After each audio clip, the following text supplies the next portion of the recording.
पाखेई आसिला रथयात्रा महिला खाता को दिब 10,000 टंका। प्रभाती परिडांकर आसिला बड़ अपडेट।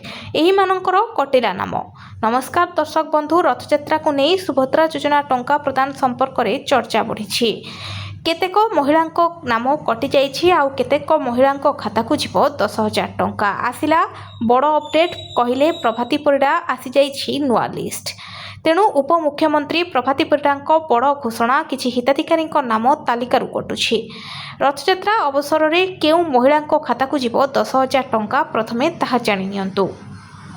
सुभद्रा योजना रे जो आवेदन गुड़िक त्रुटि रही किंबा योग्यता पूरण होना सेमानक नाम तालिकार समस्या हो पारे, यथा आधार और बैंक लिंक समस्या, ई-केवाईसी असंपूर्ण थिबा, भूल दलिल देवा किंबा योजनार योग्यता पूरण न करबा भली कारणरू आवेदन जांच रे प्रभाव पड़ी पारे।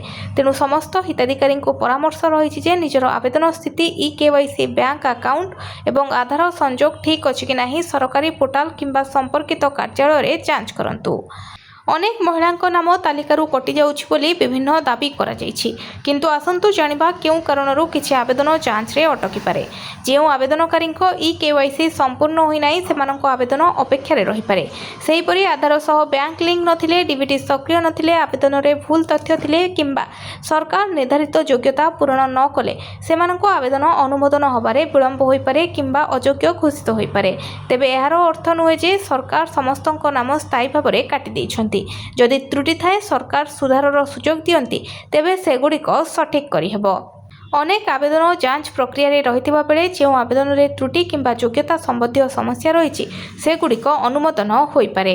केउ माने प्रभावित होई पारंती जो आवेदनकारी ई-केवाईसी असंपूर्ण, आधार सह बैंक खाता नाही, डीबीटी सक्रिय नाही, आवेदन रे भूल तथ्य देइछन्ती, एकाधिक आवेदन करिछन्ती किंबा सरकार को योग्यता मानदंड पूरण करूनाहांती सेमानक आवेदन बातिल हेबो किंबा अनुमोदन होबार समस्या रही। सेहि परि निजर आधार, बैंक खाता, ई-केवाईसी एवं आवेदनर समस्त तथ्य ठीक अछि कि नाही थरे निश्चिंत भावे जांच करंतु।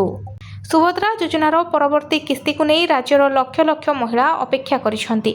सोशल मीडिया रे विभिन्न तारीख वायरल होतिबारु अनेक मनरे प्रश्न उठुछि, शेषरे टंका केबे मिलिबो। वर्तमान सुधा सरकार को सूचना अनुसार रथयात्रा रे केतेक महिला खाता को जीव 10,000 टंका। जेतेबेले सरकार टंका जारी करिवे सेतेबेले योग्य हिताधिकारी बैंक खाता को डीबीटी बा डायरेक्ट बेनिफिट ट्रांसफर माध्यम रे टंका सीधा सड़क पठाजिव। टंका जमा होबा परे अनेक लाभार्थी मोबाइल को बैंक रो एसएमएस आसीपार। टंका पाइबार किछि विषय ठीक रहिबा जरूरी, जैसा आधार सह बैंक खाता लिंक थिबा, डीबीटी सक्रिय थिबा, ई-केवाईसी संपूर्ण होइथिबा एवं आवेदन रे कोनोसी त्रुटि नथिबा। ए सब ठीक थिले टंका जमा होबारे समस्या होबारे संभावना कम रहिबो। हमर परामर्श होउछि कोनोसी भाइराल पोस्ट किंबा गुजब उपरे विश्वास न करी सरकार को आधिकारिक घोषणा को अपेक्षा करंतु। सरकार को पक्षरु जे मुहूर्त रे परवर्ती किस्तीर तारीख घोषणा होबो सेही सूचना सरकारी पोर्टाल और अधिकृत माध्यम रे प्रकाश पाइबो। सुभद्रा योजनार टंका पाइबाकु हेले किछि विषय प्रति ध्यान देवा आवश्यक।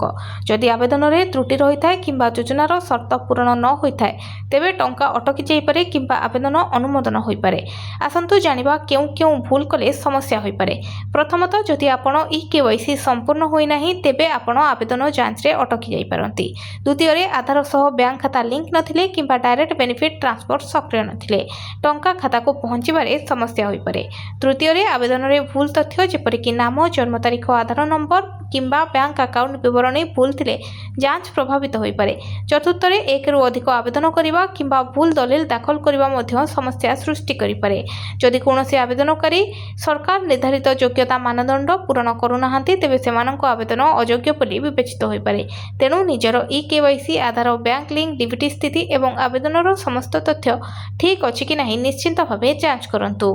सरकार को पक्षरु एही भूल कले निश्चिंत भावे टंका कटिजिव एमिति कौनसी साधारण घोषणा होई नाही। एही सूचना साधारण योग्यता और जांच प्रक्रिया उपरे आधारित। जदि सुभद्रा योजनार आवेदन रे कोनोसी त्रुटि रही तेबे घबराइबार आवश्यकता नाही। प्रथमे जानिबा दरकार केउ कारणरू त्रुटि देखाउछि एवं ताहा किपरि सुधारी हेबो। सर्वप्रथमे निजर आवेदन स्थिति जांच करंतु। जदि ई-केवाईसी बाकी अछि तेबे ताहा संपूर्ण करंतु। आधार सह आपणक बैंक खाता लिंक अछि कि नाही, डीबीटी बा डायरेक्ट बेनिफिट ट्रांसफर सक्रिय अछि कि नाही बैंक रे जांच करंतु।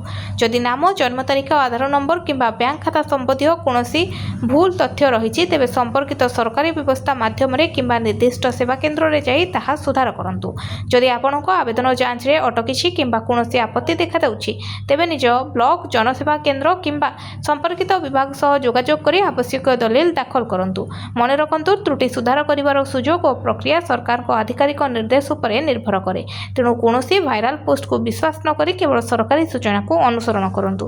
ସରକାରଙ୍କ ପକ୍ଷରୁ ତ୍ରୁଟି ସୁଧାର ପାଇଁ କୌଣସି ନୂଆ ନିର୍ଦ୍ଦେଶ କିମ୍ବା ସମୟସୀମା ଘୋଷଣା କରାଗଲେ ଏହି ଅପଡେଟ୍ ଆମେ ଆପଣଙ୍କୁ ସର୍ବପ୍ରଥମେ ଜଣାଇବୁ।